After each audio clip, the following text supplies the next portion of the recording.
Bonjour, je voudrais vous présenter le coup de cœur que j'ai eu pour cette BD qui s'appelle Le Patient. C'est de Timothée Le Boucher, un auteur-illustrateur qui s'est fait connaître il y a quelques années pour une précédente BD qui s'appelle Ces jours qui disparaissent, pour laquelle il avait eu beaucoup de prix d'ailleurs.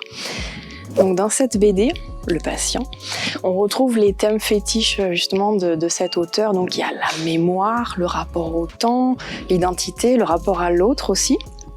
On voit son style qui s'affirme de plus en plus avec les années et on voit aussi ses inspirations. Donc là, typiquement sur la couverture, il y a un côté très Hitchcockien là, avec ces deux personnages entourés d'oiseaux, donc on ne sait pas vraiment s'ils sont là en fait. Alors cette BD, c'est un thriller psychologique qui met en scène deux personnages notamment, donc les deux que vous voyez sur la couverture.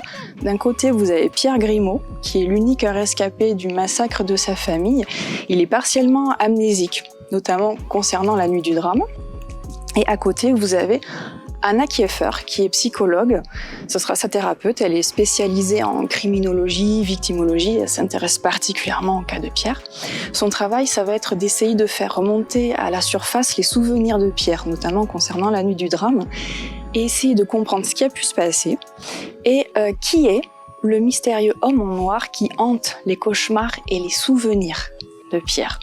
Donc au fur et à mesure des séances de thérapie, on va avoir un lien se tisser entre les deux personnages, un lien de plus en plus fort, une certaine complicité. On va aussi voir des jeux d'influence, à tel point qu'au final, on ne sait plus vraiment qui mène la danse en fait, au fur et à mesure des séances. Il y a énormément d'incertitudes dans cette histoire, l'auteur il joue beaucoup dessus, et cette incertitude, pour moi, elle se traduit aussi en fait au niveau du dessin. Ce qui est assez flagrant au niveau des cases, on voit beaucoup de regards sans texte. Ça laisse place à énormément d'interprétations.